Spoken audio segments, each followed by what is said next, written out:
At 60 years old, I had built what many would envy, a life wrapped neatly in the bow of stability and achievement. My name is Elizabeth, though friends and family often call me Liz, a nickname that carries a familiarity I once cherished but now feels distant, like a relic of someone I used to be. I live in a quiet, picturesque suburb where every lawn is trimmed to perfection, the houses are pristine, and the streets seem to hum with the quiet satisfaction of lives lived according to plan. The white picket fence around our home was more than just a boundary, it was a symbol of everything Richard and I had built together, a life of order, love, and hard-earned success. Richard and I had been married for over 35 years. Our union had weathered its fair share of storms, career changes, financial struggles, the trials of raising children, but we always came through stronger.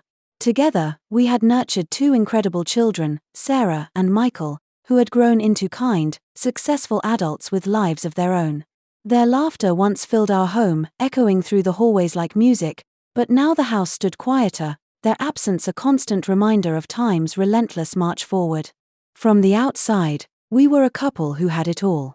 Our days followed a comfortable routine, sipping morning coffee on the patio as the sun painted the sky in soft pastels, strolling hand in hand through the tree-lined streets of our neighborhood in the evenings, and hosting lively dinner parties where laughter and clinking glasses filled the air.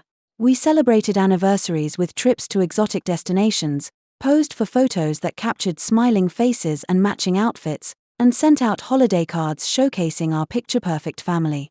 To the world, we were the embodiment of contentment. But beneath the polished surface, something in me was unraveling. At first, it was a faint whisper, a feeling so subtle I could almost dismiss it. Yet, over the years, that whisper grew louder, transforming into an ache I couldn't ignore. It wasn't dissatisfaction with Richard, he was a kind, loving husband who never gave me a reason to doubt his devotion. Nor was it disappointment in my life, I had everything I'd ever dreamed of. Still, there was a strange hollowness that settled deep within me, a void that seemed to stretch wider with each passing year.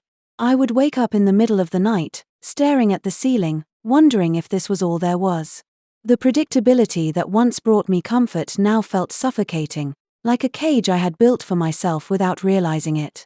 I tried to push the feelings away, convincing myself it was just a phase, perhaps a symptom of aging. I filled my days with gardening, book clubs, and volunteering at the local library. I threw myself into perfecting every detail of our home, from rearranging the furniture to repainting the walls in shades that felt warm and inviting. But no matter how much I busied myself, the emptiness lingered, an unshakable companion that left me questioning if I had somehow lost a part of myself along the way. I couldn't talk to Richard about it. How could I explain a feeling I barely understood? How could I tell the man who had stood by me for decades that something was missing, that I felt as though a piece of me had been left behind in the rush of building this life? So, I smiled through the hollow spaces, laughed at dinner parties, and told myself I was simply being ungrateful. Yet, deep down, I couldn't escape the nagging thought that life had more to offer, something wild, something unexpected, something that would make me feel alive again. It all began on a crisp autumn morning. I had decided to join a local gym to keep myself active. I wasn't expecting much, just a place to spend a few hours every week and perhaps meet new people. That's when I met him, Daniel. He was one of the trainers at the gym, a vibrant 30-year-old with an infectious energy. His dark hair and piercing blue eyes made him stand out, but it was his charisma that truly captivated me. He greeted me warmly the first time we met, his smile disarming. "Hi, Mrs. Elizabeth," he said. "Let me know if you need any help with the equipment." I laughed nervously, brushing off his offer with a polite nod. "Thank you, Daniel. I'll be fine." But as the weeks went by, I found myself looking forward to our brief interactions.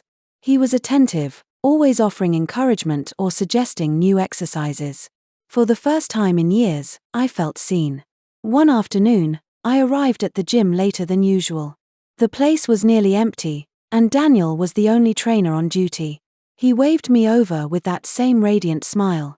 "Elizabeth, how about we try something different today?" he asked. I agreed, and he guided me through a series of exercises I had never done before.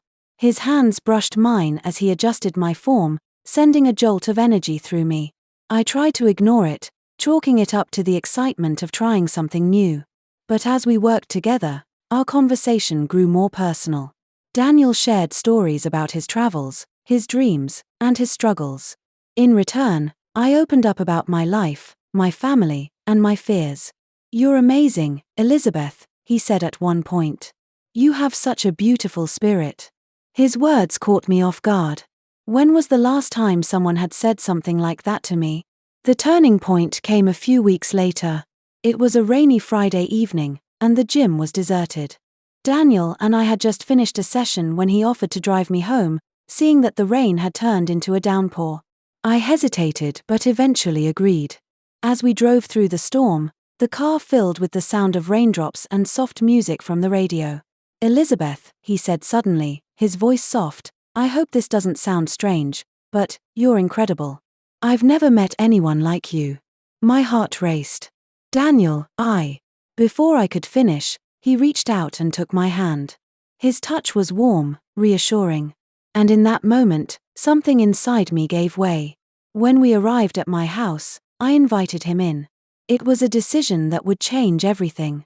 What began as stolen kisses, tentative and charged with a mixture of excitement and fear, quickly spiraled into something far more intense. Daniel and I no longer tiptoed around the edges of temptation. Our connection grew deeper, pulling us into a world that felt like ours alone, untouched by the expectations and judgments of the outside. It started innocently enough, with quick meetings at the gym after hours, but soon, those moments weren't enough. We began stealing away to quiet cafes on the outskirts of town, where no one would recognize me. There, over cups of coffee and stolen glances, we would talk for hours, the rest of the world fading into the background. Daniel had a way of making me laugh like no one else could. He listened to my stories with an intensity that made me feel like I was the most fascinating person he had ever met. In his presence, I felt seen not as someone's wife, someone's mother, or a woman nearing the twilight of her life, but as Elizabeth. Just Elizabeth. For the first time in decades, I felt alive in a way I couldn't fully explain. Daniel brought out a part of me I thought had long been buried, a part that craved passion, excitement, and spontaneity. He would surprise me with small gifts, a flower he had picked from a garden or a handwritten note slipped into my purse. He would text me in the middle of the day with nothing more than, "Thinking of you," and my heart would race like I was a teenager again. With Daniel, I wasn't just existing, I was living. Every touch, every whispered word, every stolen moment ignited something within me, a fire I hadn't felt in years. He reminded me of a version of myself I had forgotten, a woman who once dreamed of adventure and believed in the magic of possibility. But even as I basked in the warmth of his affection, an undercurrent of guilt began to weave itself through my joy. It would hit me in the quiet moments when I returned home to find Richard waiting with a kind smile, or when he kissed my forehead before bed, unaware of the secrets I carried. Richard was a good man, a faithful husband who had given me nothing but love and stability. And yet, here I was, betraying him in the most profound and painful way imaginable. The weight of my actions grew heavier with each passing day, casting a shadow over the moments I spent with Daniel. For every spark of joy, there was a pang of regret, for every laugh, a whispered reminder of the lies I was telling. I told myself I couldn't stop, that it was too late to turn back, but the truth was more complicated. I was trapped between two worlds, one that offered me security and devotion, and another that promised passion and freedom. Each step deeper into my affair with Daniel felt like walking a tightrope, the threat of everything falling apart looming closer with every move. Chapter 6: The Weight of Secrecy. Keeping the affair a secret became a heavy burden.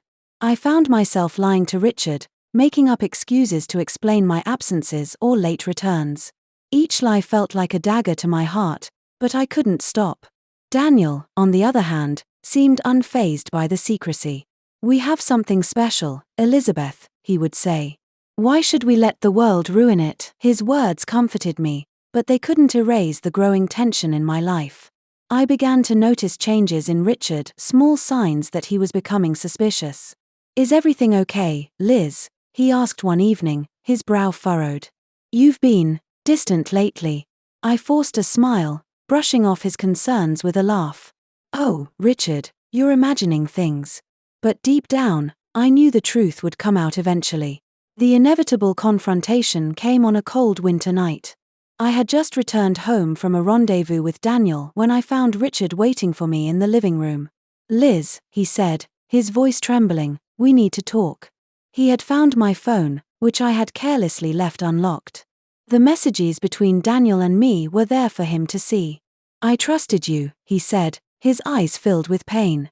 "How could you do this to us?" I tried to explain, to justify my actions, but no words could undo the damage. Richard packed a bag that night and left, leaving me alone with my guilt. The weeks that followed were a blur of regret and self-reflection. Daniel tried to comfort me, but even his presence couldn't fill the void left by Richard's absence. "Elizabeth, we can get through this," Daniel said one evening, his eyes pleading. But I wasn't so sure. The affair that had once brought me so much joy now felt like a chain, binding me to a life I hadn't truly wanted. In the end, I realized that my actions had consequences far beyond what I had anticipated. I had betrayed a man who had stood by me for decades, all for a fleeting romance that could never last. I ended things with Daniel, knowing that our relationship was built on a foundation of lies. It was one of the hardest decisions I had ever made, but it was necessary. Richard eventually returned, though things were never quite the same between us.